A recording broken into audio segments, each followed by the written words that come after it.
10, 9, 8, 7, 6, 5, 4, 3, 2, 1, 0.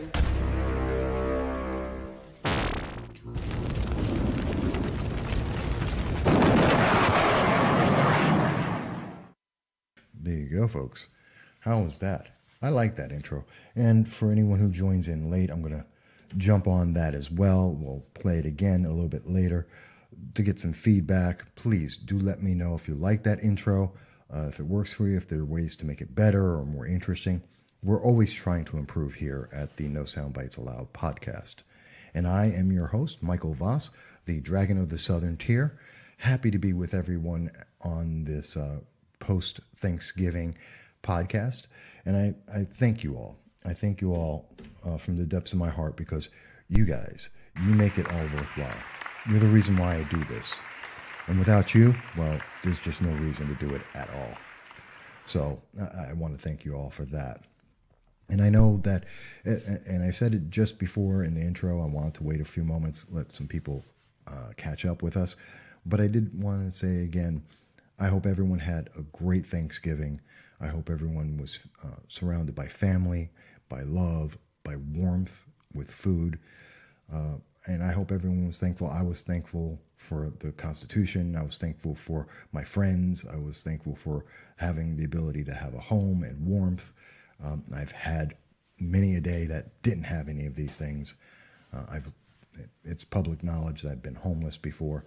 And it's a difficult time. So I understand what it is to be cold, to not have shelter, to not know if you're going to be safe, to be far away from friends and family. So I hope no one has had that experience this Thanksgiving. And I hope everyone will be well throughout the entire holiday season and always. That is one of the thoughts I always have. Now, we're going to talk a little bit about a bunch of bills. Because I know everyone says, well, Mike, I hate politics. And, politics, the election's over, so no one needs to pay attention to politics anymore because it's all done. We elected people and there's nothing else to talk about in terms of politics. And I really wish that were true. I absolutely, positively wish that could be the truth, that we only had to pay attention to politics every election year from the summer until, like June until November. That would be great. It's not reality. It has nothing to do with reality. And as I often say to people all the time, whether or not you're paying attention to politics, politics is always paying attention to you. And I do want to say hello to Michael Marshall. He joined in and he's listening in. Great. And Mike, just give me a thumbs up. Let me know that it sounds like everything's coming across 5x5. So just double check that for me. But, I wish politics were only, a 3-month thing, a small window of time that we had to pay attention to. But that's not how it works. Whether you're paying attention to the politics or not, they are affecting your life. They are absolutely going to change your life, whether you're paying attention to it or not, whether you voted or not. The politics are going to affect you. They always do. Whether it's in your paycheck, whether it's in being able to buy a car, buy a house, have a firearm, protect yourself, be able to have the ability to speak like I am to everyone out there. So this is what politics is about. And that's why it's imperfect. Thank you. Thank you for letting me know that the volume's good here, Mike. And so that's why it's important. That's why it's critically important that we know what's going on. And that we can have a conversation, and that we let the politicians out there know what's going on. In case people came in late, I very often, I know for a fact, I speak to many politicians over the last 12 years, and I know that they listen in to programs like this. They check Facebook, they check Twitter, they see what people are saying about the bills that they propose and that they put in. You always have an impact. You always make a difference. And when people tell you your vote doesn't matter, they have an agenda. They don't want you to vote because they want to control the vote to get the outcome they want. You always have a voice. You always have control. These politicians are terrified, and they should be, of not paying attention to the people. because you have the power of this government. We've gotten into this mindset that government tells us what's going on and what we should be accepting, and they're dictating to us. That's not how it works. It's exactly the opposite. They answer to us. I don't care what they think, they answer to us always. And we just always should remember that. So that's a little bit of a rant there. And in fact, I have a rant that I really want to go into. Because what we're going to be talking, what I want to start the conversation on, and you can always ask any question, you can always bring up any issue you wish, and we'll talk about it, because that's what this is about. It's about you, not me. I'm just the focal point, and I'll take the abuse and I'll take the attacks for everyone, but let's have a conversation. But I want to start talking about what just came out in the news. Before I do that, Michael Marshall mentions they want you to believe that they control you. We have to change this mindset in our country. And yes, Mike, you're right. I agree completely. We have to change the mindset that government controls us, or they tell us what are the laws and we have to accept it. We control that. We are the ones in charge of that. So I absolutely agree. But what I wanted to talk about today is after the election. Now, this happens every single year. Right after an election, all of a sudden there is this cliff dive of public attention in politics. Okay? As soon as people know who got elected, who didn't get elected, who's in charge, bang. It's a cliff dive and no one pays attention to politics because somehow there's this thought out there that, well, there's nothing else to do. And during that time period, between roughly November until January, when we start seeing the new elected officials come out and they start passing new laws and new bills, that's a dead zone. No one in the general public is paying attention. Political junkies, political commentators, news media, we pay attention, but everyone else is just, throwing it out their minds because you have the holidays. And I understand that and I respect that. But there's a lot that happens. And some politicians, knowing that the public is not paying attention, that they are not being held accountable, use this time to take advantage of the public. In particular, in New York State Senator Kevin S. Parker. I want to be very exact and make sure I give him credit because he likes to put that S in his name. Kevin S. Parker of the New York 21st State Senate District decided to take advantage of his constituents and the rest of the state by stepping in and putting out a bill that he knew no one was supposed to notice, that would pass by everyone without anyone mentioning it, so that he could pass it in January along with Governor Cuomo and the new state-controlled, Democratic-controlled state Senate. And a bill that affects everyone in the state. This is not just for gun owners. It's not if you just support the Second Amendment. Everyone in this state is affected by this, and I'm going to go into it in a second. And by the way, Mike Marshall mentioned that is one of the huge issues in this country, is the only time people care about politics is when the election is close. And you're right, Mike. That is when people care about it. But and the example is when people aren't caring about it, State Senator Kevin S. Parker put in a bill which says, and it's Bill S09191, so you can look it up, S09191. And he put in this bill, and essentially what it says is, if you own a handgun in New York State, you would, for you to either get the permit or to renew your permit, what you have to do is you have to give the New York State government all of your passwords to social media and give them access to your internet search, whether it's on Google or Firefox or Mozilla, that you have to give them your search for the last year to 3 years. Your internet searches, everything you've ever searched for on the internet for the last year, and every password you have to social media, that would be Facebook, Twitter, Instagram, all of that. You have to give them the passwords so they can look through it for the last 3 years. And if they like what they find in there, assuming that they haven't broken any laws and they don't find anything that is, quote, questionable, then they will give you a permit and you can have the firearm, or renew your permit so you can have the firearm. This is what he wants to pass under the idea that this will somehow make you safer. And that's what he put through. And no fanfare, did not have a press conference on it, did not put out a news release on it, didn't say anything about it, just put in the bill very quietly. Now, I should mention, the New York State Senate isn't in session. What that means is, from January to June, the New York State Senate meets and they pass all the laws and bills that are going to affect everyone. They pass the state budget, they pass all new laws and legislation and state funding. They do all of that between January and June.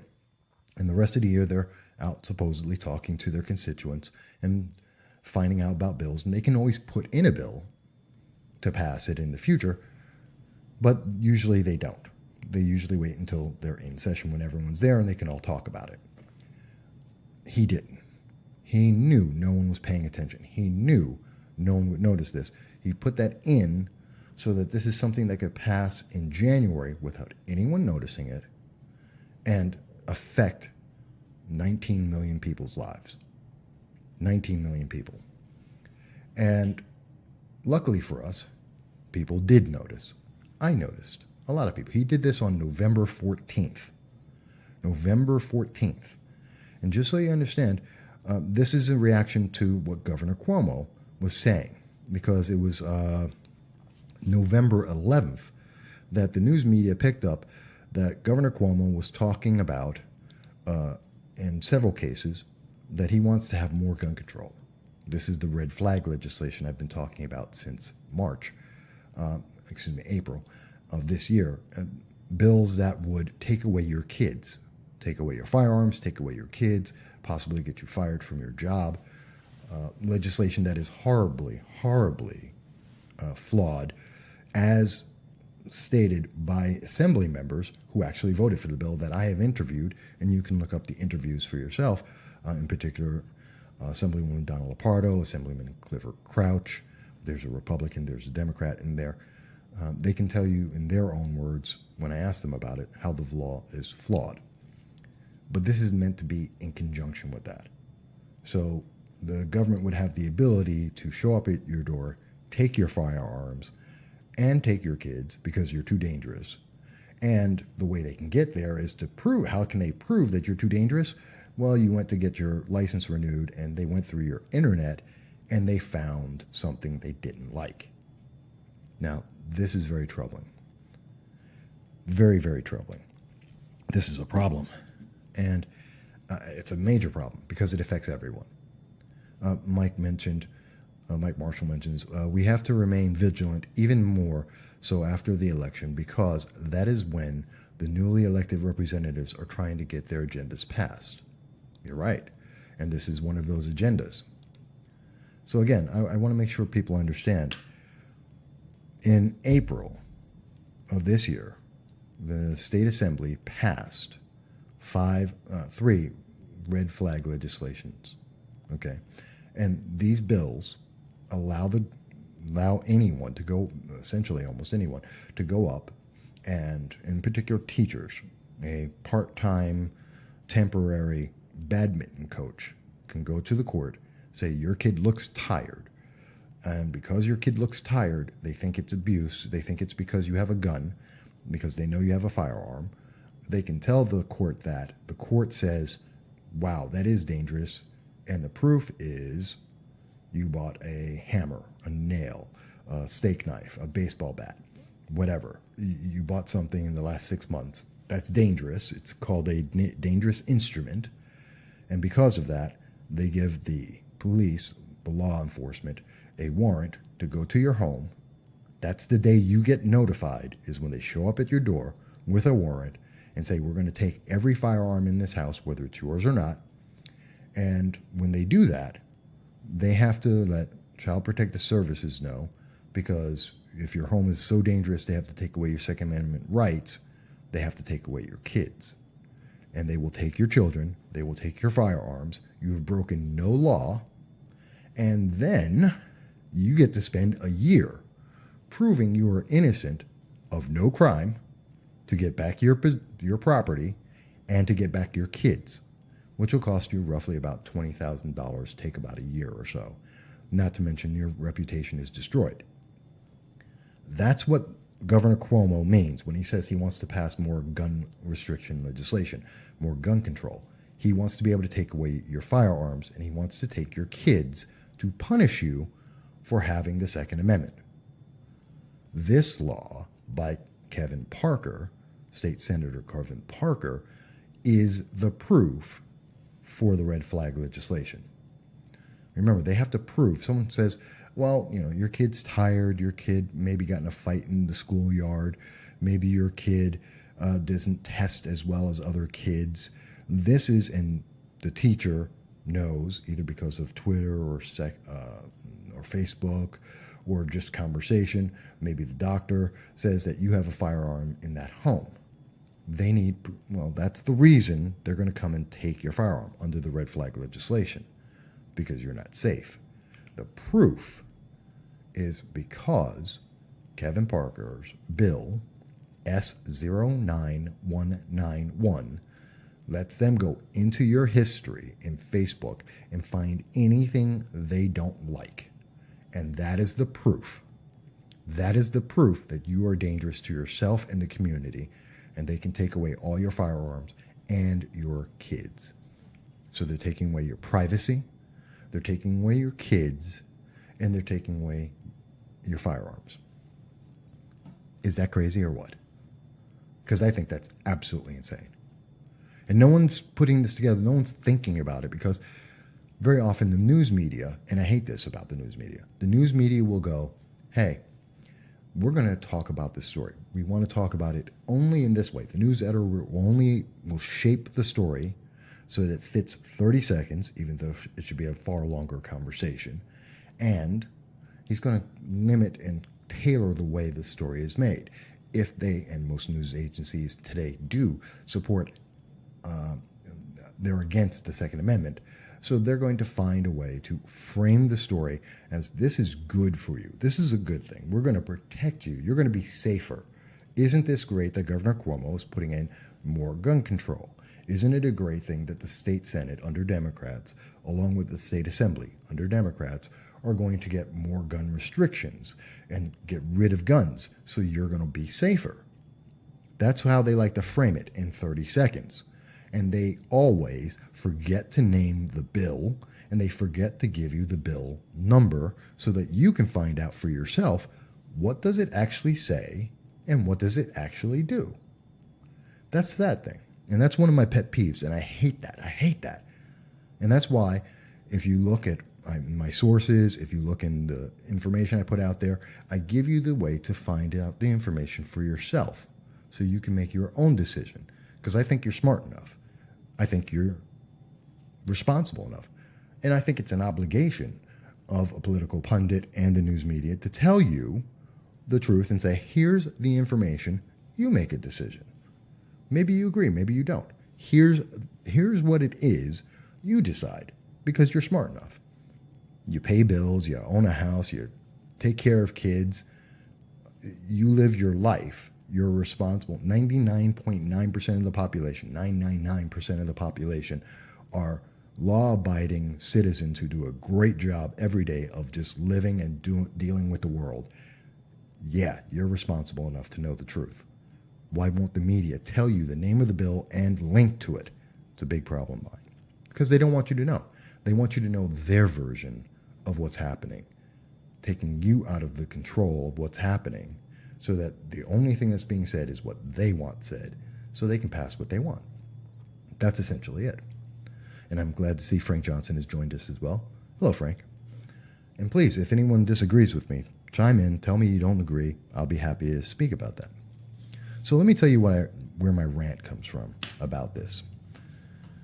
So Senator Kevin Parker said this on November 14th.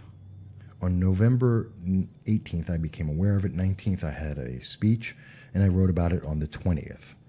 Okay, that was the 20th of November, as you can see, which includes the link to the bill itself and quotes from it talking about why this is a bad bill. Okay, and this is the actual bill, in case you're wondering. When you look it up, this is what you're going to see. And you can stop this. If you're looking at it on YouTube, you can stop the video and you'll be able to read what it says there, or you can go on to the New York State Senate section, which you see here, and you'll be able to look up the bill for yourself, okay? And so you get to find out what it is. And this is the problem. So he puts out the bill, and I am one of the few people, one of the first people to publicly talk about this as a member of the news media, minor as I may be. And I put out this story, and the response was insane. It was massive. It was a huge. Thousands of people saw this story and said, what's going on? How can New York State do that? Now, here's something that a lot of people don't know that pissed me off. I wasn't the only one who knew about this story. More importantly, I contacted many of my contacts in the news media and told them about the story and told them about the response from the public on this story and said, I can't reach enough people statewide at this moment. I wish I could. I wish I could say I have millions of people who follow me. No, I don't. I have thousands, but I don't have millions. And it needs to be discussed. If thousands of people are responding to this, to me, and this story that I put out and saying, Mike, this is crazy, how could they possibly do this? How could they take away our Fourth Amendment right? How can the government punish us for just being people? It's unconstitutional, and it is.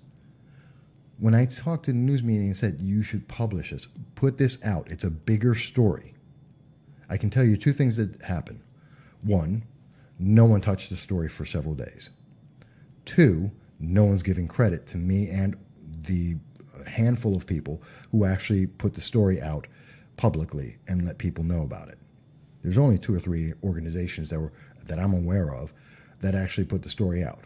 And most of us were suppressed by Google and Facebook so that it was harder for us to reach people to let them know about it, which is really a shame that people were denied the ability to know what's going on in their own government because Facebook and Google have admitted that they don't want conservative or Republican views out there, and they make it harder for people to find our comments because they don't agree with it, which is sad. So the news media actually waited around for a couple days until they started seeing, hey, the local news media guys, that local pundit, Michael Voss, no Soundbites allowed, the Voss political commentary, hey, he's getting a huge reaction. People are very upset about this. People are talking about this on Facebook and Twitter. They noticed. We should actually do this story.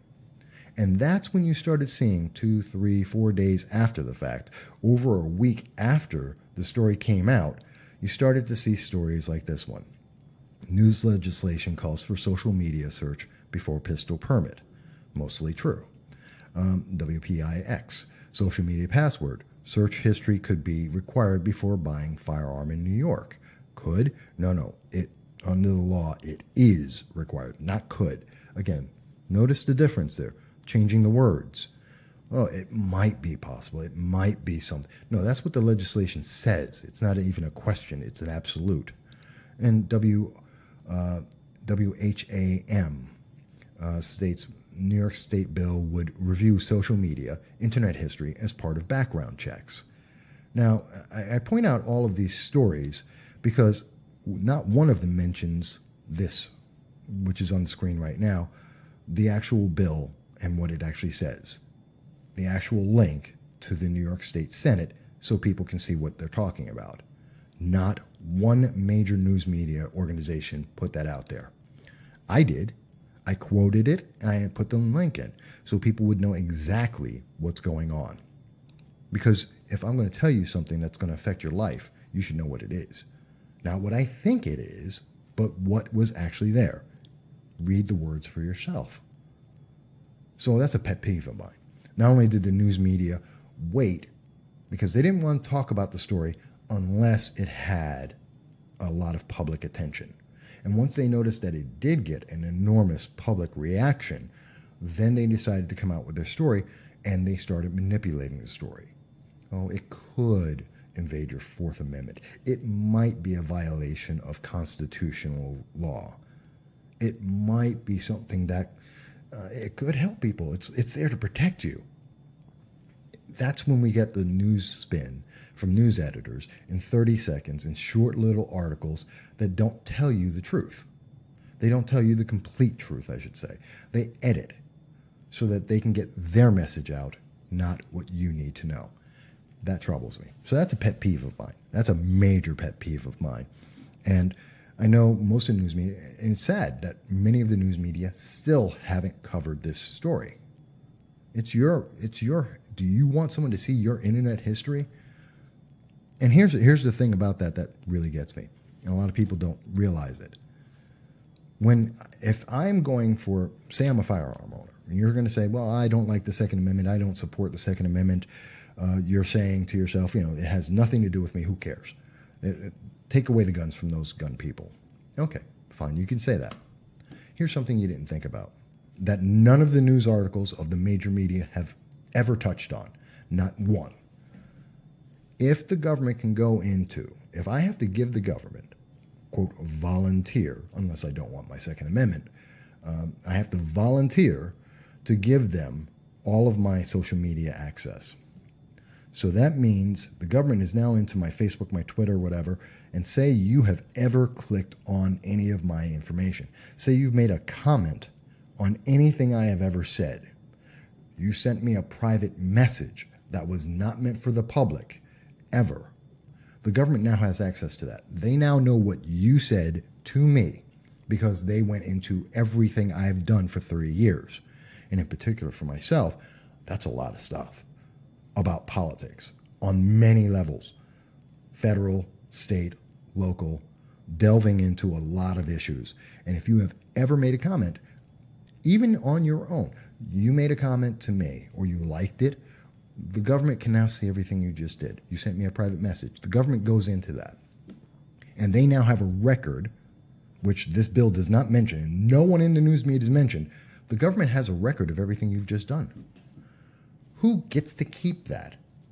What do they do with that information? How does the government use that information? That's a scary thought. Some bureaucrat or some politician now has your personal messages to me, and they can see everything you just said, and they can use that information however they want. They can abuse this information easily because you, as a third party, don't even know that they got it. Just because I own a firearm. And it could be even your neighbor. You could be talking to your kid's teacher. You could be talking to your friend on the bowling league, and you don't even know they own a firearm. And you've sent them messages back and forth for whatever reason, good or bad. And you don't even know they own a firearm. And the government now has access to everything you've ever said to that person you didn't even know had a firearm. And considering the fact that half the nation, 160 million people, own guns, over 5 million people in New York State alone, 1/4 of everybody in the state owns a firearm. You, if you're listening to this, have talked to someone who has a firearm, and very likely, because of the popularity, a handgun, which means that you are on record. If they pass this bill, if you pass Kevin Parker's state Senate bill, which will happen probably in the second or third week of January of 2019, the government's going to know everything you just said. They're going to know everything that you have said and every little idea you had, good or bad. And they're going to be able to evaluate it, and they'll be able to act and punish you for it. Think about that. You don't have to own a firearm, and this will just devastate you. Now, Michael Marshall mentioned a comment, and he said, and when you consider that some of us have friend lists that are pushing 5,000 people, and when you consider pages and groups that are adminned, then that reach becomes even larger. You're absolutely right. Any group that you're in, if I'm in a group, if I'm a firearm owner, whether you know it or not, and I'm in a page, oh, I know, the Binghamton used furniture page, okay, or the Binghamton Broome County garage sale page. and you're on that with me, and for whatever reason you decide to have a conversation with me about anything, has nothing to do with firearms. You're talking about garage sale, or I don't know, teapots, or your favorite coffee, or your favorite band, or where you go to have a beer, or you're looking to date someone. Okay, any of those reasons, because you're on there on Facebook with me as a firearm owner that you didn't know about because it never came up in conversation, the government now knows all of your information. They're digging through your page and your social media and everything you've done, trying to determine, are you a terrorist? Are you someone who said something bad? Because part of the terms of the bill is if you say something that is not PC, if you didn't use the right words to describe someone's gender, their sex, their sexual preference, their race, their religion, their nationality, if you've ever made a comment that might be questionable to a PC viewer or someone who has a certain political viewpoint, then you're in trouble. They're not going to have access, and they can use this information because you had to volunteer it because you want your Second Amendment right. Think of how much that, think of your kids and everything your kids have ever said, ever done. They can use Snapchat. That's also in there. Every picture your kids have ever shown. You have a picture, and think about this. How crazy is this? Think about it. If you're talking to me and you have a picture on your page of your kid as a baby, you have a newborn, and you have a picture of your baby, and many people have taken pictures of their kids as they're changing their diapers or if they're just laying there naked, because parents do that. My mom has a picture of me when I was naked as a newborn laying on a bed. It was a great picture. I love it. She still has it, and she shows it to people all the time, much to my embarrassment. But, you know, we've all been through there. You know what that is? That's child porn. If you share it on the internet, that's child pornography because I'm a baby and I'm naked. Someone can say that's child pornography and therefore destroy your life because you shared someone's baby pictures. Under the definitions of laws right now, is that common? Do people do that all the time? In terms of sharing it? Sure. Does the government prosecute it all the time? No, but they can, especially if you have something like the red flag legislation that says, oh, see, this is a dangerous person. They're sharing pictures of a baby. Yeah, it's your baby, or it's maybe you. Yeah, you're sharing a picture of a baby. Well, that's a dangerous person. Something's wrong with them. That's a red flag. Therefore, we have to take away their guns and we have to take away their kids. And people say to me, Mike, you just, that's a conspiracy. It can't possibly happen. Really? Read the bill. Let me put it up here again. Read the bill. Read the bill and then tell me that I'm doing a conspiracy. It's not, just because it sounds awful doesn't mean I'm wrong. It just means the bill is bad. It's dangerous. It is an overreach of government. It is absolutely terrifyingly dangerous to your Fourth Amendment rights, to your Second Amendment rights, to your Fifth and 15th Amendment rights, which happen to be due process for those who are not familiar with it, and your First Amendment. This is the ability to chill, to silence people so you cannot talk. That's terrifying.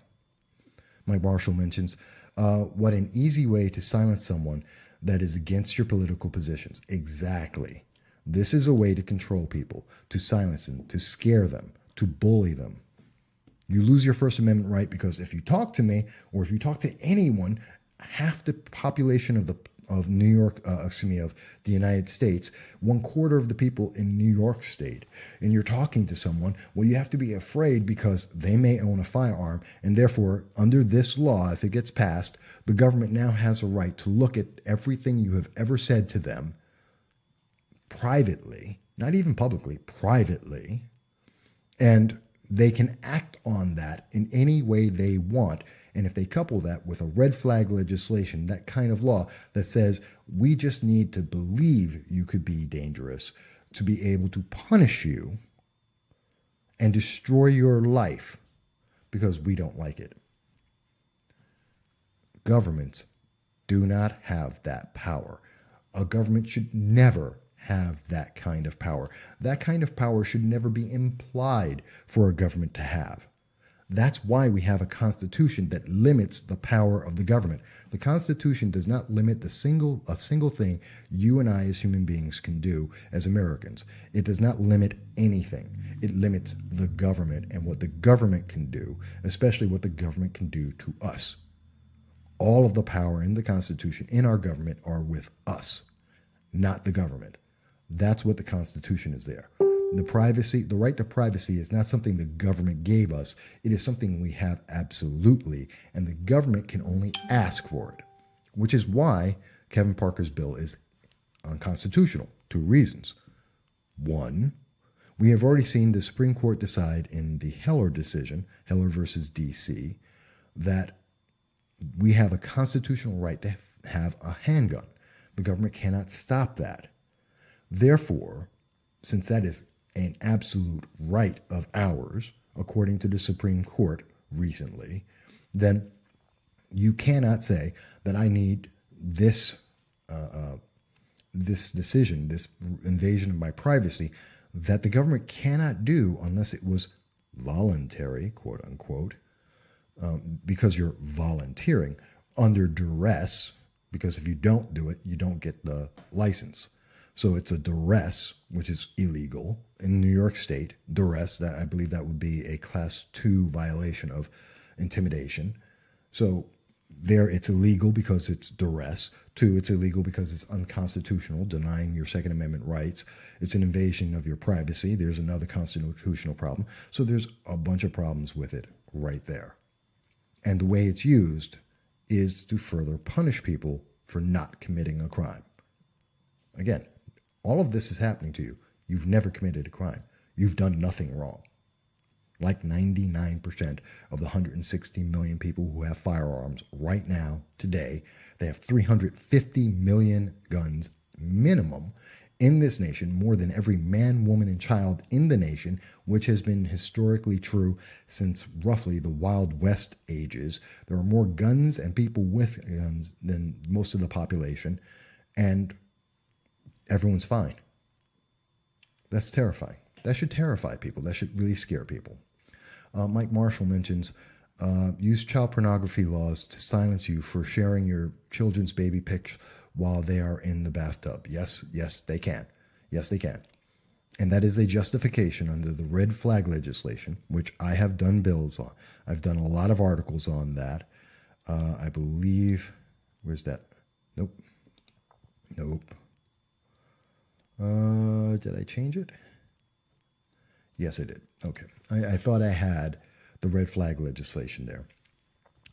I've written, please go to the MVOS website or the VOS political commentary, and you'll be able to see all the information. I link over 150 sources talking about red flag legislation. In fact, I have one of the most comprehensive reports on red flag legislation in multiple states and what it can potentially do in New York State. I invite you, please look it up. You don't have to agree. Find out the information. I list 150 sources, including the state of Connecticut and Indiana, all of the studies that have been done on the red flag legislation that has been in existence for over a decade, whether or not it actually works or not, and has all the stats. You can look it up for yourself and take all the time you want and make your own decision. But we are looking at an onslaught against our freedoms and everyone that we know, whether or not they own a firearm. And it will take away your kids. It will take away your privacy. It will take away your freedom. It will affect your job and your ability to make money, and will persecute you simply for being an American. That is not some kind of conspiracy theory. I know a lot of people like to say it's a conspiracy theory. No, it's not. That's why the major news media is writing about this. Again, the major news media is talking about this. There you go. Okay, there's another one. There you go. Okay, that's not me. That's not a conspiracy theory. That is the major news media picking up on a story, but they're not telling you the consequences. They're not telling you what's happening. They're telling you a spin on that, and that should terrify people. Now, Mike Marshall mentions this could also be another way to attach fees for the social media searches that would make it even harder for lower income people to obtain permits needed to obtain the tools needed for self-protection. This form of discrimination against those of lower income. Well, Mike, you're right, but think about it.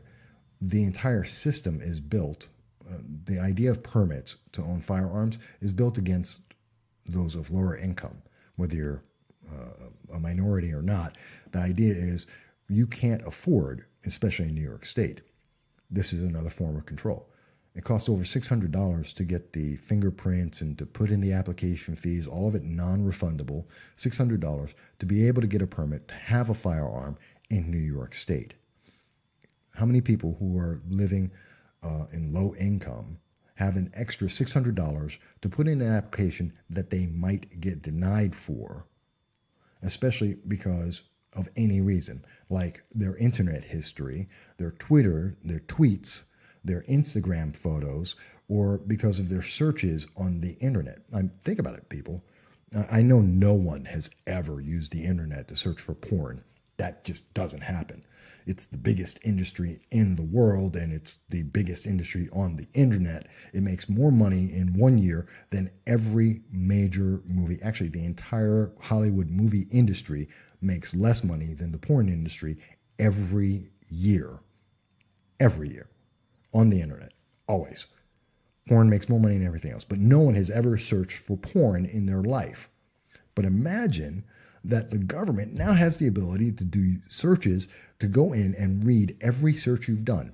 And let's say by accident, you're doing a report on Pandora's box because you're a student and you're doing something on Greek mythology or on mythology in general, and you happen to be looking at Pandora's box, and you don't have your safe search option on in Google, and you're looking for a picture to put into your report, and oh my God, you get porn by accident, because no one in their right mind would actually search for it.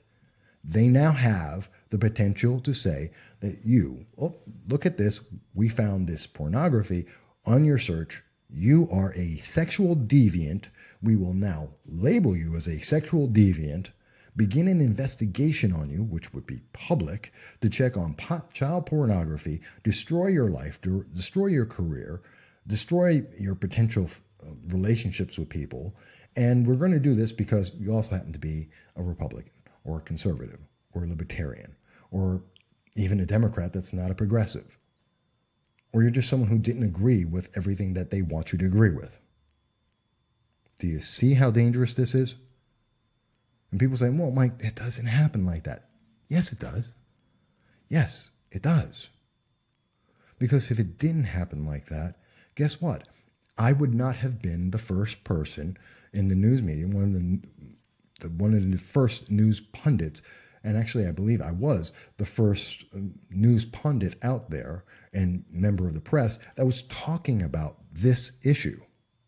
I was one, if I wasn't the first, I was one of the first, and according to the searches that I've been able to make, I didn't find another news agency out there that covered Kevin S. Parker, his state bill S09191.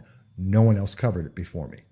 No one that I could find. I'm not saying they didn't. I'm sure there are others out there that did. They deserve credit as well. I'm not trying to hog the credit. My point is, if the news media was really looking out for the public, they would have announced it first. I would have been talking about their research, not them talking about mine, and not doing it as well as I did. That's the thing. That's why you should be very, very concerned, because the news media at this moment does not have your best interest at heart. So that these are a couple and I know it's coming off like a little bit of a rant, and it's a pet peeve of mine. But what I'm going to do is I'm going to take a quick break just so I can have a sip of soda here. And then I'm going to come back, and as you may have noticed, there's a phone number down there. Please, when I come back from the break, I'm going to show you the new intro. We'll play that again. But also, I want you to be able to call in and talk to me, and we'll put you on live, and you'll be able to hear, and everyone will be able to talk about this. I'm more than willing to take comments and to speak about. And also, before I leave, Let me also mention, Mike Marshall mentions that this is exactly my point. Yes, we've been talking about a lot of things that we both agree on. Mike also goes on to say, what about people that do research for information for college papers? Yes, or newspaper stories, or many other reasons. You and I write informational articles to educate the public about various issues. The research forces us to search for information that is related to issues that would be considered disqualifiers for a permit. By the way, for people to know, Mike Marshall is a member of the Liberty First Foundation. I am also a member. I am the New York State chairman of our chapter. I run that chapter. Mike runs the national, and he's correct. We do. Many people write articles, and he's correct. Any of those things can lead you to a search to find. In writing my article about this issue, I looked up the Pandora's box, which may bring up, and did bring up, which is the reason why I'm mentioning it, brought up porn that I was not intending to have on my computer, but now it's there, and now that's it. I've talked about Mein Kampf, and again, someone could be doing research for a school paper or for a newspaper article, and you have that, and you searched it because you didn't know how to spell Mein Kampf, and you searched it to find that out. Now you have a search for Nazism on your computer. Does that make you a Nazi? No, but can someone claim that if they want to deny you a permit, and that is public record, and that can affect your life? Yes, they can. Again, these are things that happen that are absolutely insane. And as for Frank, soda. Yeah, I drink soda. I drink coffee. Actually, it's coffee, but whatever. Most people don't drink coffee in the middle of the day. I do. But with that said, let me take a moment. I'm going to bring up this little break, and then we'll come right back. And again, the phone lines will be open at that point. You can call in. I'll be happy to speak to anyone live, or you can just type in on Facebook. I look forward to that as well. So we'll be right back in just one moment.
9, 8, 7, 6, 5, 4, 3, 2, 1, 0.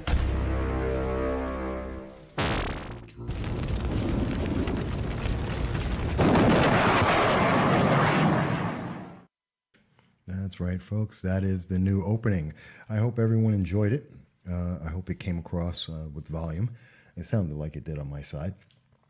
But that was a little bit of a break, and I thank you for that. And as I promised, the phone line is now open. If someone wants to call in and talk with me and tell me that I'm wrong, please do. Or maybe you think I'm right.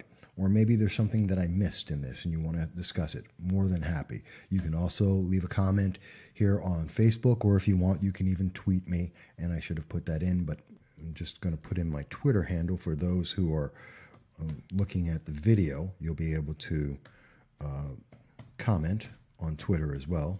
And that is my Twitter handle, which is MV Consult. Very simple, very easy. Oops. So you should see that show up as well. So you can also comment on Twitter. And I should have put that in the first place, but there you go.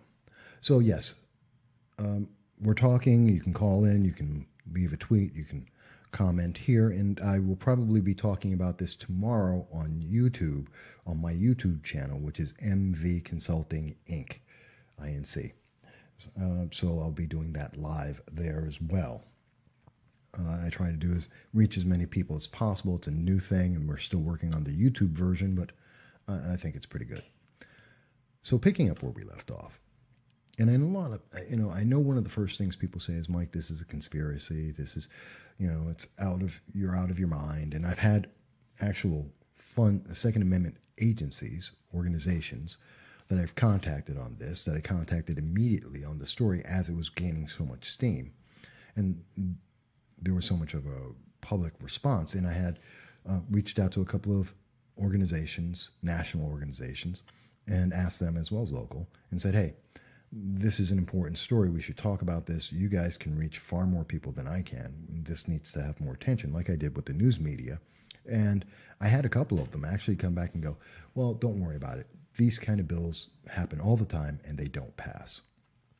And people have told me that personally, Mike, you're overreacting. It's not possible. It's not going to pass. No one would ever pass that. And I have to address that because it's built on this misconception that a lot of people have. And I've seen this within the Republican Party. I've seen this within the conservative and libertarian parties. I've seen it in Democratic parties where people say, well, Mike, you're wrong. This can't happen.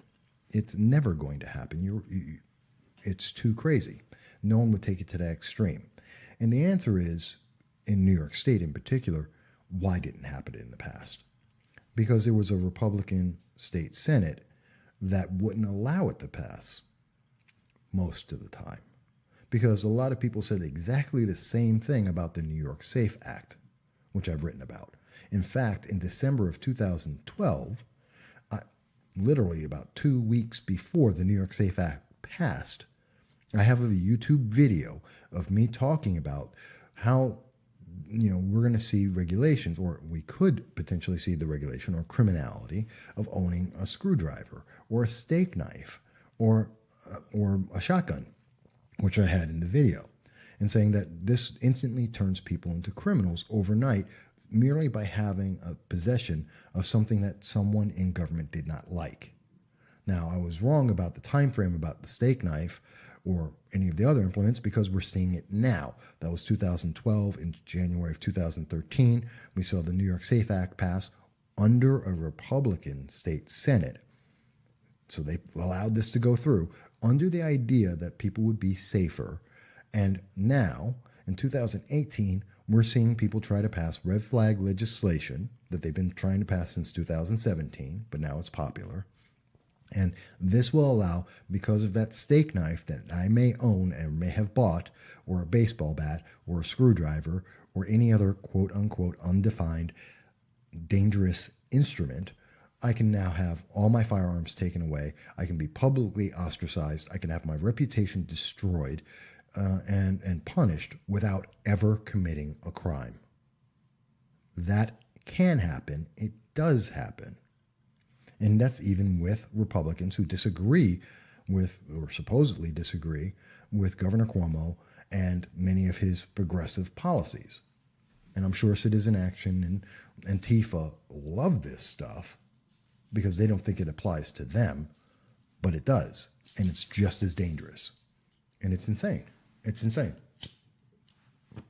So this is a very troubling thing. And when people say, well, you're just going out of your mind, you're far too, it's not possible. It's always possible. When the public isn't paying attention and there is no repercussion to any of the politicians, it is always a possibility. And we've seen it in history time and time again. When the public isn't paying attention, abuses of power become rampant, and anything is possible. Mike Marshall mentions, and Mike's very popular today. But by the way, folks, anyone can comment. Anyone can call in. This is open. It's me talking a lot, but it's a conversation. If you don't agree with me, tell me. There's nothing wrong with saying I don't get it or I'm missing something. Maybe I am. Tell me if you think I am. Point out something that I've missed, whether it's in agreement with me or against me. I'm not God. I don't know everything, obviously. But, I can't know an objection that I missed if you don't tell me. I can't learn and become better if I don't know what you're thinking. And more importantly, politicians who are paying attention to this, they do follow this. They do listen to what people are saying to me. Let them know whether you agree or disagree, or if you think there's something that can make it better or worse, or something that you're afraid of that I haven't mentioned.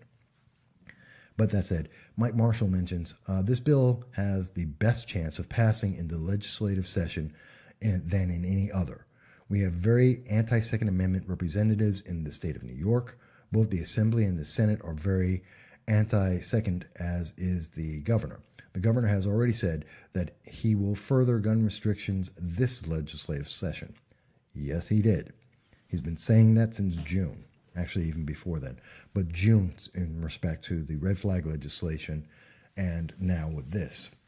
And you're right. This is the most likely time that we're going to see the most progressive gun restriction legislation, gun control laws being passed. Laws that affect anyone and everyone that owns a firearm. And it's meant to either get you out of the state, as 1.2, maybe 1.5 million people have already done, or if you stay in the state, to suppress your rights and your freedoms and those of everyone you know. And, while everyone, and maybe 5 million gun owners in New York State leave, that's quite possible. That doesn't help the people who remain. And that's one of my concerns. Because this is not just about firearm owners. It's about everyone. It's about your kids. What are they being taught? Are they being taught that you have control of the government or the government has control of you? Are they being taught that they have freedoms that are inalienable? Or are they being taught that they are alien to their rights? Are they being taught that they have control of that government or the government has control of them and what they can say and what they can do? Because it all ties together. So look at the kids, look at the families, how this is potentially a way to control families, to put fear into people, to restrict people from their freedoms, and to limit and say that the government can tell you what you can and cannot do, what you can and cannot say. How dare they? How dare they and proclaim that they are looking out for our safety? And I want to address, I haven't addressed the safety issue. Let me address that. A lot of people say, well, this will make everyone safer. That's always the answer. We're doing this to make you safe. We're going to protect you. We're going to help you. You are going to be able to sleep at night. And that is a lie. That is a crock, quite simply. And let me debunk that very quickly and easily. How many criminals in New York State, if not the nation or the world, get a firearm license from the state so they can go commit a crime? I think that's an infinitesimally small percentage. I'm not saying it doesn't happen. I'm telling you that it is incredibly small. In fact, for all the criminals who are repeat offenders, violent offenders, whether that would be rape or mugging someone or bank robberies, I am unaware of any of them, and I don't know what the stats are, and I don't think anyone's done the stats because it's such a stupidly low number of these individuals who try to violate the law to ask for a permit so they can have a firearm. They are by law not allowed to do so because they are violent repeat offenders. They aren't getting a permit. You're not protected from any of them. Most criminals, because they don't want to get caught, do not register an illegal firearm, or rather a firearm legally, so that they can be traced back to them and they go to jail. Most of them have illegal firearms that they own without permits because they are illegal criminals. They are acting against the law and they don't want to get caught and punished. So they're not in this group. We are not making anyone safe from criminals at all. The criminals are not out there getting registered. You're not protecting anyone from that. So you're not safer from criminals because they're not involved in this. Let's also address the question about the deranged. People who are crazy, and I know it's not a good word to use, whatever, they're crazy, okay? We're talking about vile, evil creatures that go out and commit things like mass shootings. They aren't stopped because of a permit. They will either buy firearms illegally, which we have seen, or they will use a different weapon, which we have seen.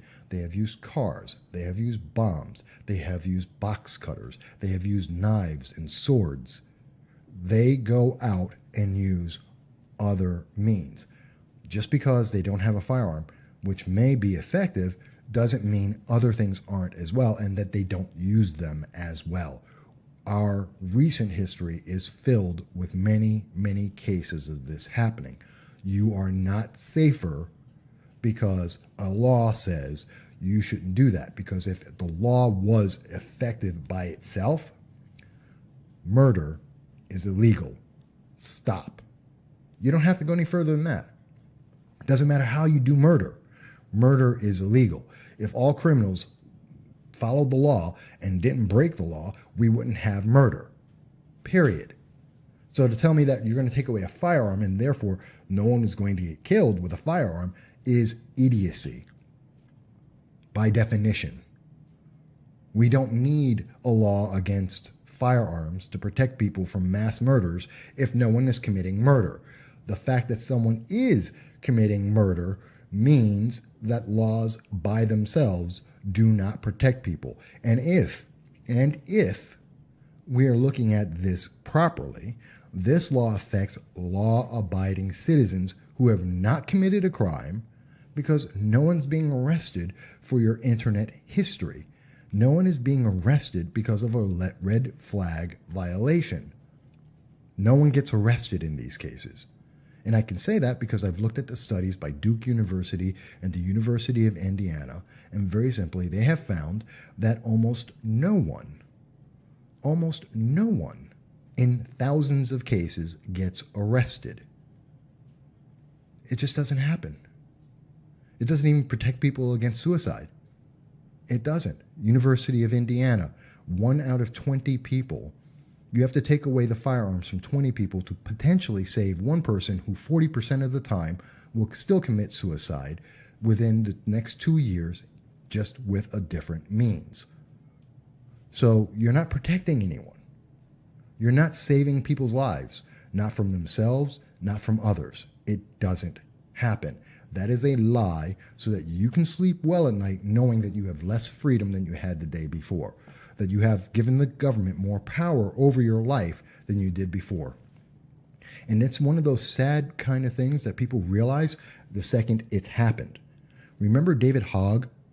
David Hogg from February of 2018 was screaming right after the Parkland shooting, was out there saying, we need more government protection. The government has to come in and protect the kids. We have to be protected. So the government immediately reacted because it was very emotional, and they said, we're going to protect Parkland. and they had helicopters flying overhead. They had dozens of police in the school and around the school, especially when kids were coming in and out of it. And the first thing, they made them have clear backpacks. And the very first thing that was said immediately after that happened is David Hogg came out and said, "Oh my God, the government's oppressive. How dare they restrict our First Amendment rights and our Fourth Amendment rights? How can they just invade our privacy like this? How can they restrict us like this? The government doesn't have a right to do that." Well, you just asked them to do that. You just gave the government power, David Hogg, and those who are against the Second Amendment, and those who agree with Kevin S. Parker, and those who agree with the red flag legislation. You're asking the government to get more power and to be invasively in your life, controlling what you do and do not do. And when it does that, as it did to David Hogg in Portland, Florida, you're going to go, "Oh my God, how can the government be so oppressive? That's wrong." Well, you're asking for that. That is the result. That is the goal. That's not a conspiracy theory. Look it up. David Hogg, March 2018, about the government oppression and the clear backpacks. Look it up. It's there. His own comments, his own words. But and none of this makes anyone safer, because crazy people do crazy things. Criminals don't follow laws. That's why they're criminals. All this does is control law-abiding citizens negatively. But I know I have a comment here from Mike Marshall. Mike says, FBI studies have shown that when gun ownership goes up, violent crime goes down. The CDC conducted a similar study and came to a similar conclusion. One FBI study showed that when a gun owner, was present during a mass shooting event, it stopped 94% of the time. Taking guns makes us less safe, not safer. That is also, I've read many of those, the data, and I don't have the links for that. But yes, I've seen, and I've done articles, and people can look this up. I believe How Safe Are We Anyway, I believe, was one of the articles that I did. You can look it up. Just look up gun legislation or gun restriction legislation or gun control on the mvos.com site.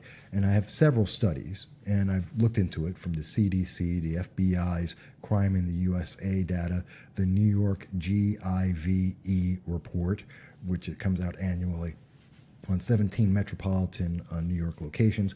I've compared Illinois, Chicago, LA, California, Connecticut, New York State, Florida, Washington, D.C. I've done that. I've looked at the data constantly, and I invite people. I've put up the charts. I've put up the links. You don't have to believe me. In fact, I insist you don't believe me. Go look it up. I have links to all of the sources in every one of the articles that I have done on this. Look at the studies by Professor James Allen Fox out of Northeastern University. Look up this information, and you will see repeatedly, constantly, in no way, shape, or form does taking away a law-abiding citizen's firearm make anyone safer. No one is ever safer. None of the numbers change. The number of crimes, violent crimes, murder, do not change whether the law-abiding citizens have more or less access to firearms, although in many of the incidents, like Mike mentioned, if there is an incident, they are more likely to protect themselves and stop an incident than if they are unarmed. And I'll look at it from an entirely different point of view, because I know the women who follow this, and I know my numbers skew towards men mostly, but for the women out there who look at this, let me just mention to you. You're going home one night. I know many women.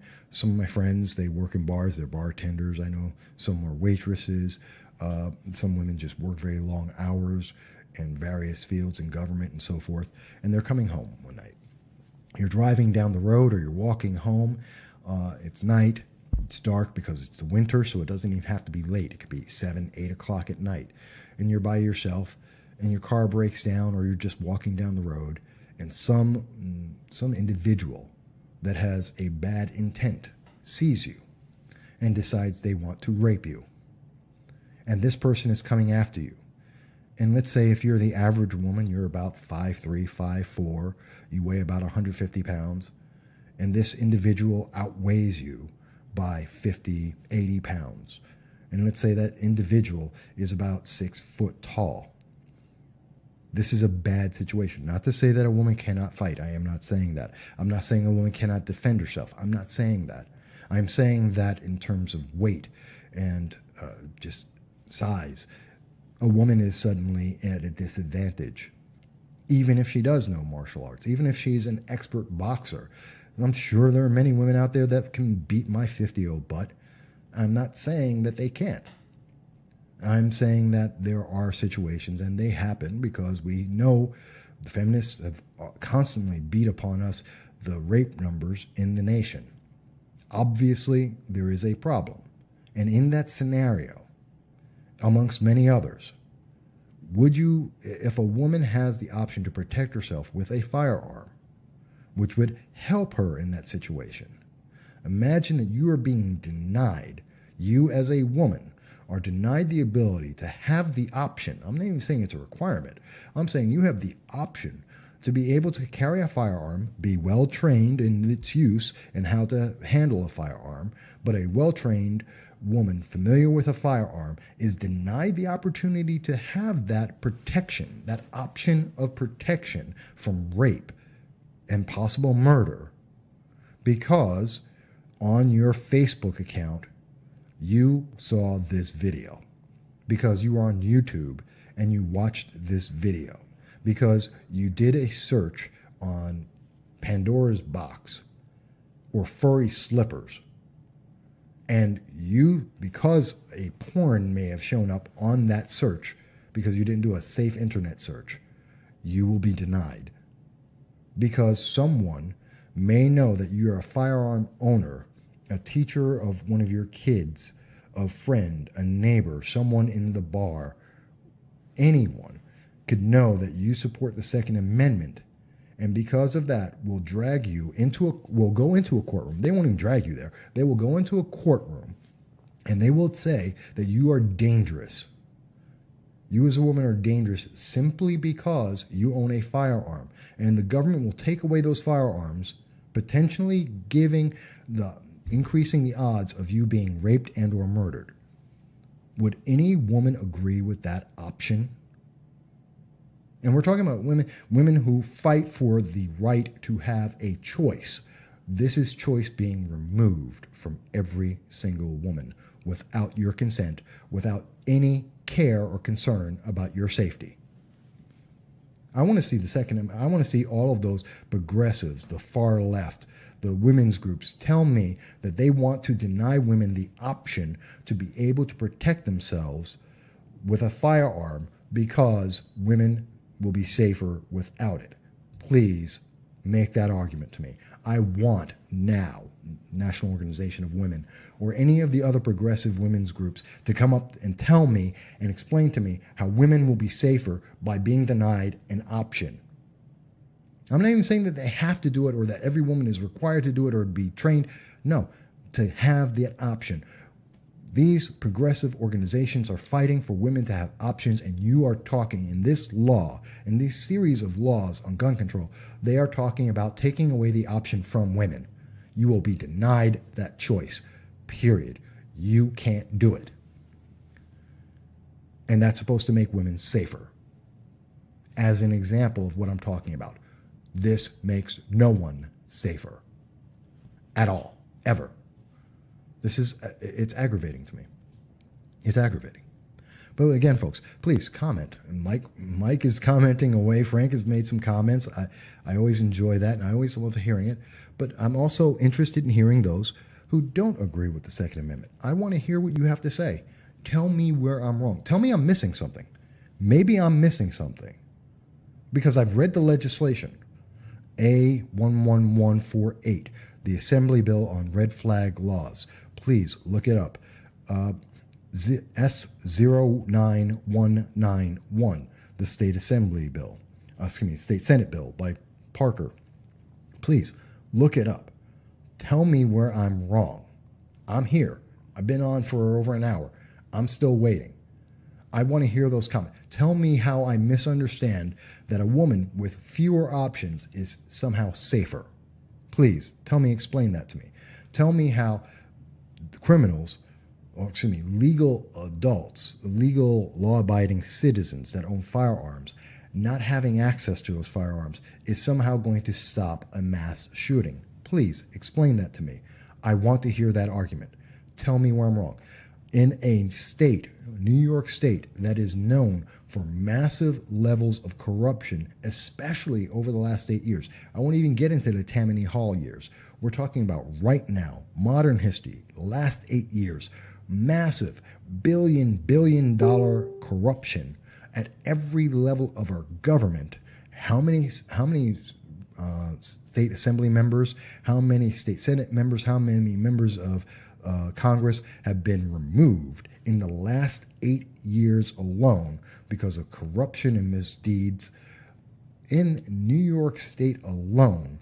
Please tell me how the red flag legislation coupled with Mr. Parker's social media bill, tell me when they pass, and they will pass in January, probably the second or third week, tell me how this will not be abused in a state known for its massive political abuse. Tell me I'm wrong. Tell me that New York State will never abuse Second Amendment rights. Tell me that it will never abuse the ability to know everything you've said on social media, to everyone you've said it to, and every response they made, in private messages not meant for the public. Tell me that they will not abuse that. Tell me that a state where we have Kirsten Gillibrand and Governor Cuomo both vying for the Democratic National nomination for president in 2020, a party that, according to Tom Perez, the Democratic National Committee chairman, has said that they are becoming democratic socialists and want to become more like Alexandria Ocasio-Cortez and go to socialism. So they are running to the left. And we have two major figures in our state government that are looking to become the leaders of that run to the left. Tell me how neither of them will stop this legislation and or allow it to be abused. Tell me how they're not going to do that. As they run to the left, which is saying overall that they hate anyone having a firearm except the government, and that everyone who has a firearm is some level of dangerous. These are the same people in California, Representative Eric Swalwell, who said that not only will they take away the firearms under if he could have his druthers, that they will take away firearms by force if necessary. These are the same people under former Justice John Paul Stevens has said that they should revoke the Second Amendment. This is the movement. They constantly tell me, well, Mike, I've heard many people say, no one's coming for your firearms. No one's trying to take your guns. You are lying. Either you are lying about that or you have no idea what is the legislation out there and what they are doing and what they are actively saying. Yes, they are. Both by denial of access as well as removal if you have ownership. We're talking about between these two bills, with Kevin Parker's bill that denies me the access to have a firearm and potentially opens me up to other violations of law that I would never voluntarily put myself into, that I have no control over, that can easily be abused at any point in time by multiple layers of government. That's a problem. And they couple that with another legislation that punishes me without ever violating the law, without ever committing a crime. How is this a positive thing? I don't understand. And I would love to hear anyone on the progressive far left explain this to me and tell me how I'm misunderstanding this, how I have gotten this wrong. And I want to hear them tell me how no one should be concerned, how no one should be afraid, how this is not possible. Because every time I've heard it's not possible, it happens.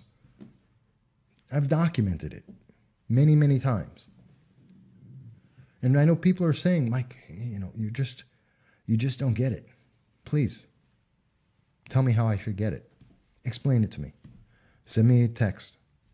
Call. I'm here. Leave me a comment. When you see the YouTube video, comment on there. When you see the podcast, comment there. When you see it on my website, comment there. I want to hear this. Please explain it to me. Please. Because it doesn't make sense. Mike Marshall mentions are setting up fees that are prohibitive, making it so you cannot afford to own a firearm. That's right. That's right. And again, and I have a great associate, Mike Woodward, who I'll be speaking with a little bit later this afternoon. We'll be taping an episode of the Sunni Broom Republicans podcast, which I do recommend people to check out, especially if you're younger, if you're in college. He'll be there with my associate, Zach Allen. We'll be talking a little bit, and that's a different podcast. But he made a wonderful observation. And he's the one, and to be honest, I didn't think of it, but he's the one who brought up to me that the racism in gun ownership is to prevent those who are minorities and those who are poor from having firearms. As I mentioned, the cost, $600. It's prohibitive. It's meant to stop you from having a firearm. Kevin Parker, and by the way, just so people know, Kevin Parker is one of the most racist state senators, and I have to mention it. It's one of the most racist. In 2010, he came out right that based on political preferences, he believes that if you're a Republican, you're a force of evil. He said that. CBS News reported this, and I have a link to it. Look at the article, which is here. I quote it, and I link to the actual article. It was also covered by the New York Times, that he has stated that if you're a Republican, you're a white supremacist, and that he believes that you're a force of evil. That's what he believes. And I don't know how he would think that I, as a conservative Republican, am a white racist. I don't know how he gets to that, or a white supremacist, which is news to me, and it's a shock to my mom, I'm sure, and my dad as well. But let's look at it from this. He's saying that, well, we're the evil people, but meanwhile, he's helping to suppress and deny women the right to protect themselves from rape, because that is a direct consequence of his law. It's crazy. Oh, hang on. Hello, this is Michael. Can you hear me? Hey, Michael. It's Mike Marshall. Hey, Mike Marshall, and I'm glad that you called in. And just so people know, we just got in. As you can see, the phone number on the screen. Mike's calling in. He's talking with us. Go ahead, Mike. Yes, I was just calling in to comment on what you were just saying about. I'm trying to remember his name. The guy that wants to pass the Kevin Parker social media search legislation. Senator Kevin Parker. Yes. The fact that he is trying to push that all conservatives are white supremacists and racists and so forth, right there in and of itself just shows that he doesn't want people to have open dialogues between the parties. He's trying to further divide us by making anybody that is conservative look as if they are racist, or that they are just out to prevent you from. I'm trying to think of how to word it. Well, while you think of that, let me give people a little bit of background about this. And again, this is all published in New York Times, CBS News. I have links to them in the article. Please look it up. But what he was so upset about white Republicans who are white or white supremacists and evil, and if you're a Republican, regardless of color, that you're evil, that he had to be forcibly removed and restrained in the state Senate. So when I say that he is a racist, that is where I get that determination from his reported 2010 outbursts and actions and statements. So it's fair for people to say this. This is on the record. It is not something that is not an impression, that is not an interpretation. And we see in this legislation, he is again attacking another group he does not like, who tend to be more Republican conservative, although Democrats do also own firearms. But go on, Mike. Right. Well, that's essentially, okay. He is trying to paint his opposition as being firmly against anybody that is of color or so forth, as white supremacists and so forth. But I know a lot of people that are of various ethnic groups that do have conservative values. Okay, so that statement in and of itself is an outright lie. Oh, absolutely. The fact that he is actually trying to push that agenda as being a person of color means that he is just trying to play the race card when it has no validity. Well, let me defend something for Kevin S. Parker and his supporters. Mr. Parker has not mentioned race at this time. This is my understanding. It's a full understanding of his history and who he is, which the public should know when considering his law and what may be motivating him. So I can't say that he's said that directly in this law. I don't know that he would deny it, but I can't attribute that to him, and I don't. So I want to be clear about that, and I do want to be fair in my reporting or discussion about it. Right. Let me ask a question, Mike. And I know you speak to the Liberty First Foundation, which is L1F.us. People can look it up and check it out. Let me ask you, in the 50,000 some odd members there, the people that you know, is there anything that I've talked about so far that doesn't make sense, that your members would say, Mike, I disagree with, that people who are not supporters of the Second Amendment that you're aware of would say, I've missed something, that I'm wrong, I misunderstand something? No, I have not come across anything that you have presented that any of the members of my organization would disagree with. And actually, you've presented it very well. You've actually brought up a lot of issues that I actually did not know about, even though I have been following this since it broke. And it's just another way of trying to, if not make it harder for people to get access to the tools that they need to protect themselves, to silence them. Okay? It's not only just a threat on the Second Amendment, Fourth Amendment, Fifth Amendment, and various other amendments. It is a direct attack on the First Amendment as well. Oh, yeah. Just the very fact of, if you want to maintain your right to have a handgun permit that you've worked so hard, paid so much more for, you have to silence what you're saying. And you have to be very careful about what you're saying. And that, in and of itself, is a direct violation of the First Amendment. Yeah, no matter who you're saying it to. Exactly.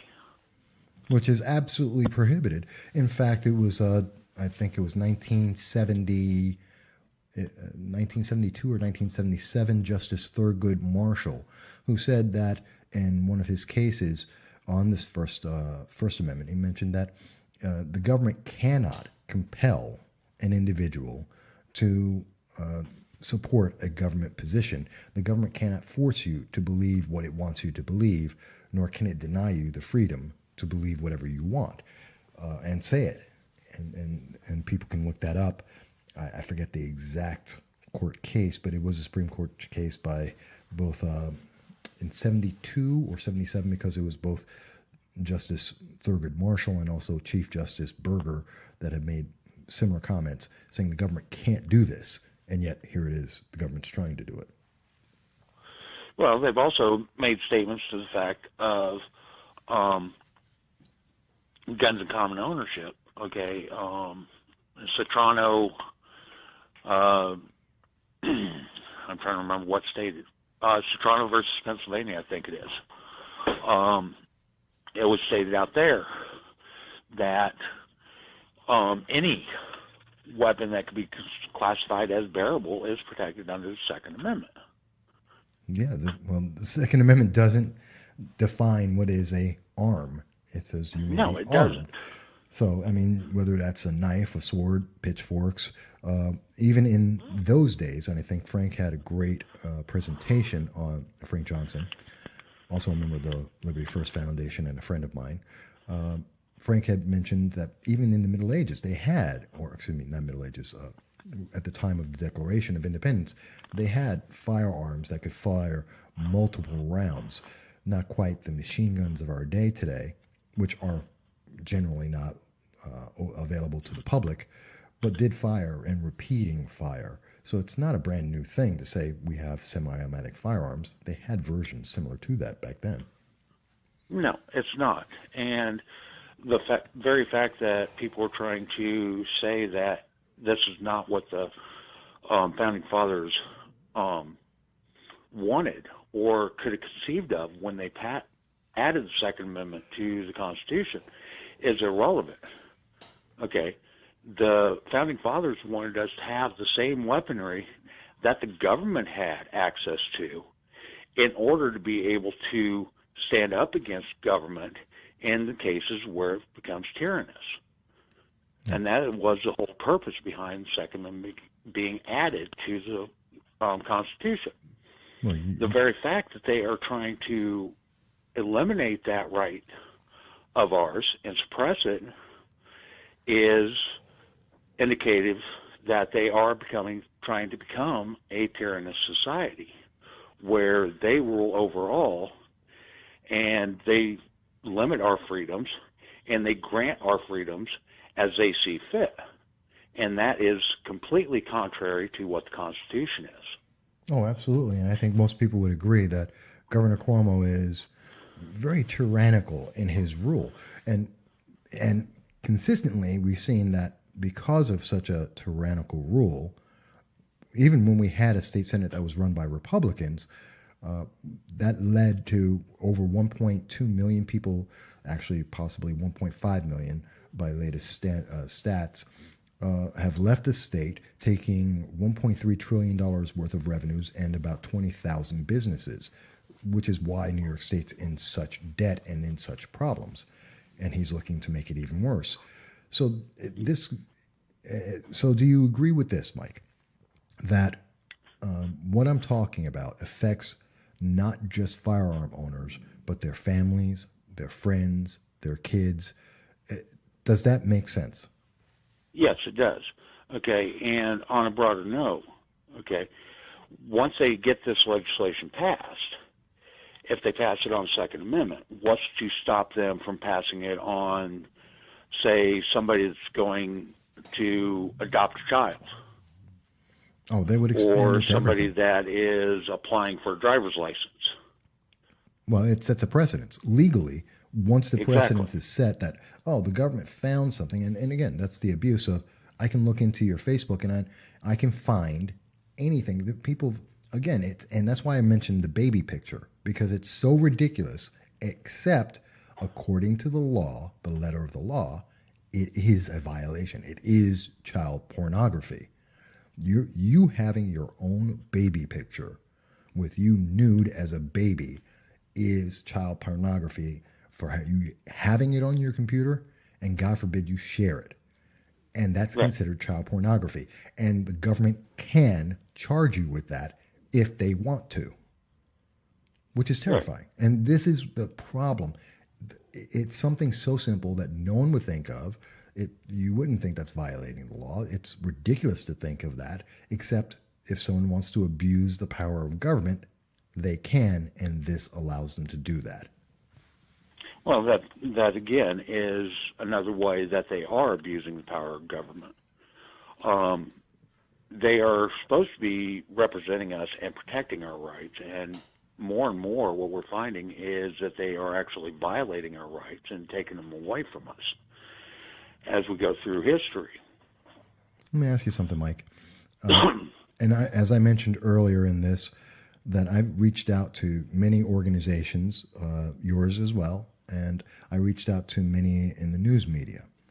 And what I've been seeing is there is no one out there who has put out, and I could be missing stuff and you reach more people than I do, but I see no one who has actually gone through and said, here's what the bill says, here's what it functionally does, and here are the consequences. And as far as I know, especially with the major news media, they refuse to tell people that. They won't even tell people the name of the bill or where to find it. Am I wrong? No, you are not. You're actually very accurate on that. Of the reports that I have read on it, they actually very briefly touch upon what they're even trying to do. Okay, and basically all they're doing is they're saying that in order to maintain your handgun permits, you are going to be required to give the access. Voluntarily give them access to your social media accounts. Got to say, quote unquote, voluntary. It's not voluntary when right. It's a mandate.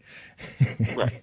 If that's the condition that allows you to exercise your rights, it's not a voluntary action. No, it is not. Okay, and as you said, it is a mandate, but they try to guise it as a voluntary action, just because you're applying for that permit. Well, it isn't a voluntary action. Anytime that you are trying to exercise a right and you are required to do something in order to exercise that right, it is now no longer a right. It's an oppression. Oh, I agree with that. Let me ask, just so people know, and you don't have, please don't give the exact address, but what part of New York are you in? I am about 50 miles from the Canadian border. Okay. Right by Champlain, Lake Champlain.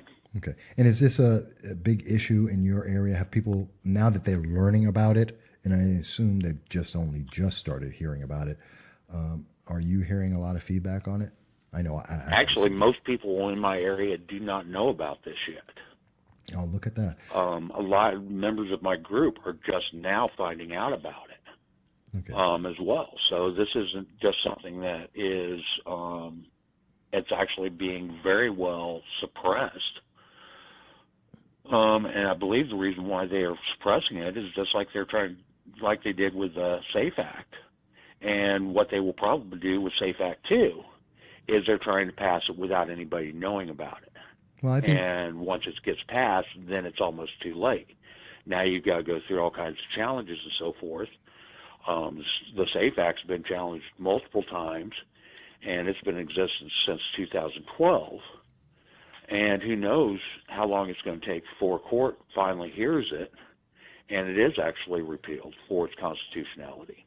Well, when I spoke to, and I got the chance to speak with Colonel Oliver North of the NRA in person, and I was the only one in the room of all the news media to ask him about the red flag legislation, which he stated the NRA emphatically is against it and is willing to go to the Supreme Court, but that takes about 7 years minimally, and that's after it's gone through the court system. So you're looking at roughly about 10 years realistically before the red flag legislation gets to the courts, potentially, because even the SAFE Act, which was passed January of 2013, hasn't gotten into the final Supreme Court.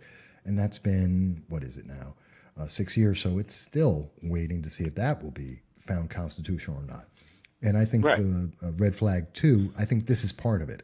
I think that what Governor Cuomo, because he's been very vague on what it will actually be, is a compilation of bills like putting in the red flag legislation and adding in State Senator Kevin Parker's social media bill, putting them all together under this one big umbrella and say, well, there's the SAFE Act 2. You're going to be safe, go to sleep at night, and people are still going to die. Women will still get raped, and people will still get the abuse of government without ever being safer, just with less freedom. Right. And that will, in turn, prompt them to say, well, the SAFE Act 2 is not enough, so we need to go a step further. And it's a repeating system. We need more government. Government has to do more. Government has to do more because it didn't work. And that's one of my big peeves about all the gun legislation restriction laws, all the gun control. We've been doing it for 40 years plus. I mean, realistically, we can go back to 1934. We can even go before that. But with all the gun control laws we put out there, no one has become safer.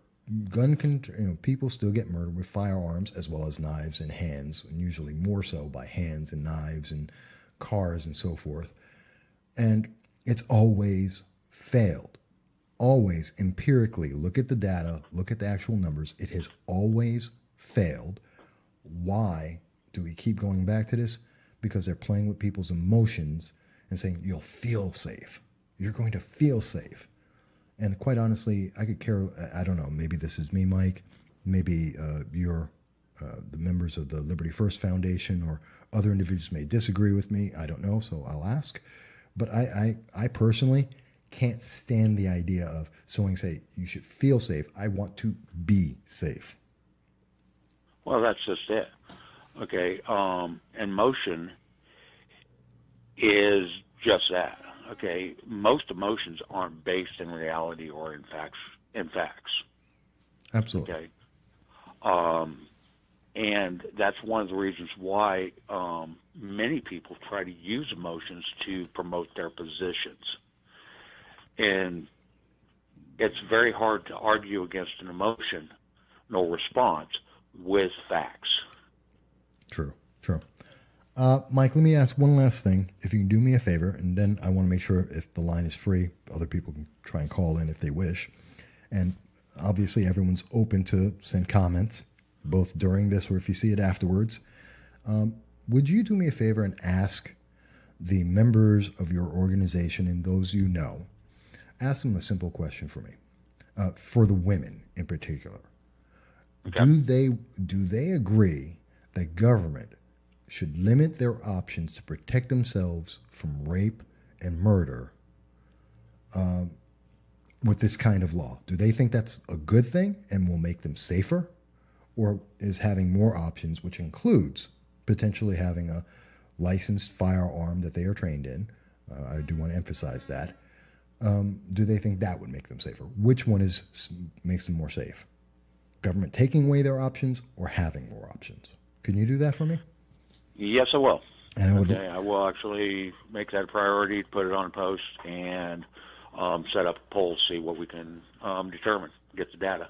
Absolutely. I would love to see the response on that. That's 50,000 plus members, plus any other organizations. I would love to see that because no one has done, as far as I know, no one has asked women that. And I think it's important. And there's a segment of this, a segment that, Kevin S. Parker, Governor Cuomo, Alexandria Ocasio-Cortez, they're all targeting women as a group and saying, well, emotionally, you're going to be fine. I want to hear what women have to say.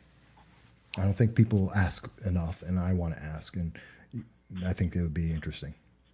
I'll also reach out to some women's only groups that I know about as well and see if I can get them to ask the same questions. Absolutely. And definitely come back on and let us know about the answer, no matter what it is, because, again, it's about knowing the answer, not, I don't try and presume. I just want to hear what people have to say. Oh, exactly. Exactly. All right. Let me, anything else before I let you go? Nope, that would be it. Thank you very much. And thank you for calling in. One of the first people who called in while I do this live, so I love it and I appreciate it, and I thank you for that, okay? Nope, thank you, and have a great day, and keep up the great work. Always trying. Thank you. All right, folks, so that was one of our listeners here, and I thank him for calling in. That was Mike Marshall of the Liberty First Foundation. And please, well, there was supposed to be applause going on here. Don't know why it's not.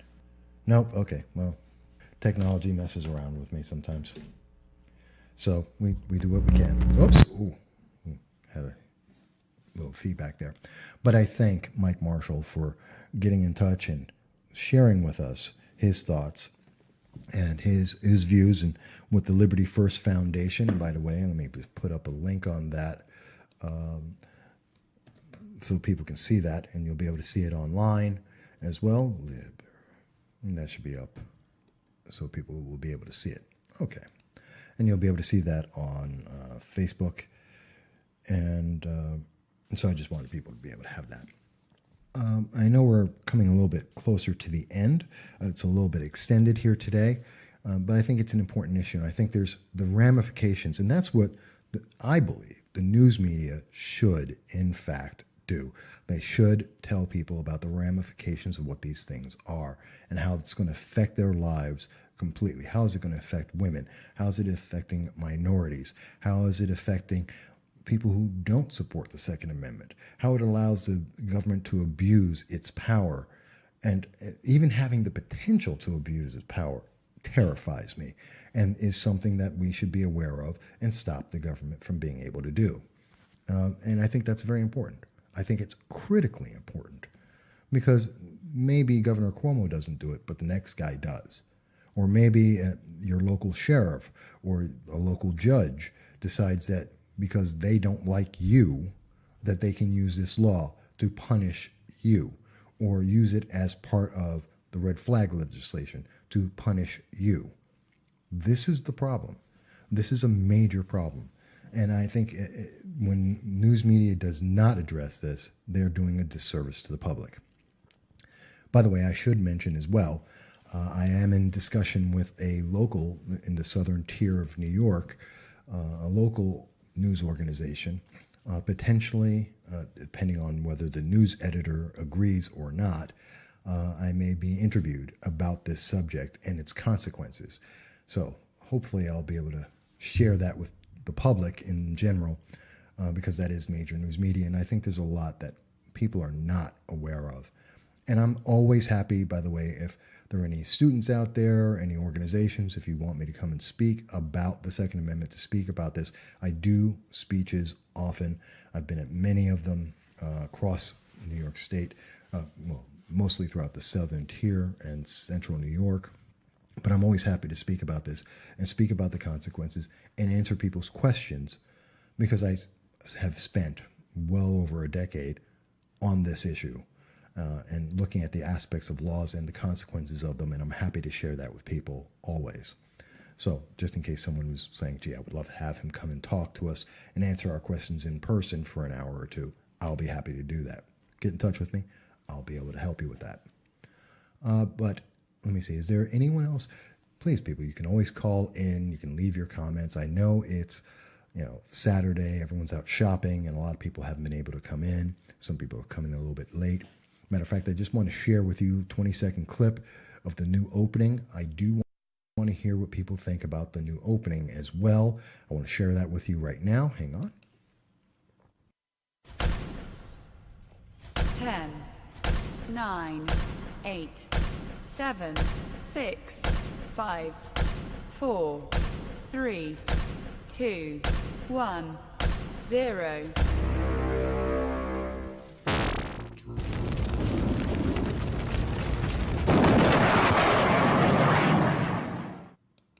Do let me know if you like that, if you enjoy that, if that can make it better, if it works for you well. I've already had a couple of people say that it might be better for when I'm doing a one-on-one interview, but you never know. Let me know what you think. We're always looking to improve and get better. I've covered a lot on this issue, and I think there's a lot more that, believe it or not, there's a lot more that can be discussed about it. The impact and the way it can be abused, the way this subject is shaping to deny people their rights terrifies me. And it's just getting worse. It's not getting better. And I think that we're getting a disservice when we have those 30-second sound bites, something that's why this is called No Sound Bites Allowed. This is not a conversation that you can have in 30 seconds. In 30 seconds, it's very difficult to say, women will lose their options. Minorities will be denied their freedoms and their rights. That this is an abuse-prone, actually, I am saying it in 30 seconds. This is an abuse-prone issue. And in saying it like that, it's just real easy for someone to say, you just don't understand, or you're just overreaching. This is not nearly as bad as it sounds. You know what? We've just spent 2 hours talking about exactly how it is that bad and how it could be even worse than what I'm imagining. But maybe you don't agree, and that's okay. This is America. We have the freedom to agree or disagree. We have the freedom to have a conversation and say, you know what, maybe there's a middle ground. I don't see it at this moment. I don't see it in this legislation, not at all. But you know what? That's just me. There are 19 million people in New York State. If 19 million people read the legislation, not the headlines, not a 30-second soundbite, not a tweet, but actually read the bills, looked into it and said, hey, here's my question. Could this happen? How can we make it better? I guarantee we'll get to a lot better law, which not everyone will agree with, but we'll have a much better law that actually protects people while respecting the freedoms and the rights of American citizens and those in New York State far more than this bill by Kevin S. Parker, by the red flag legislation from Governor Cuomo and Senator Kirsten Gillibrand, who have agendas that do not serve the best interest of the public, in my opinion. But I am always open to hear, what did I get wrong? What did I miss? What should be in this discussion that has not been? Because we deserve, you deserve, the right and the ability to have a clear, full, honest discussion about what's going on with your life as this is being affected.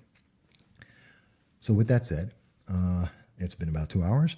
I do have I do invite people to come and check out. A little bit later today, you'll hear the SUNY Broome Republicans podcast with my hosts, Zach Allen and Michael Woodward of the SUNY Broome Republicans Club at SUNY Broome College, talking to those who are a little bit younger, both on this and other subjects.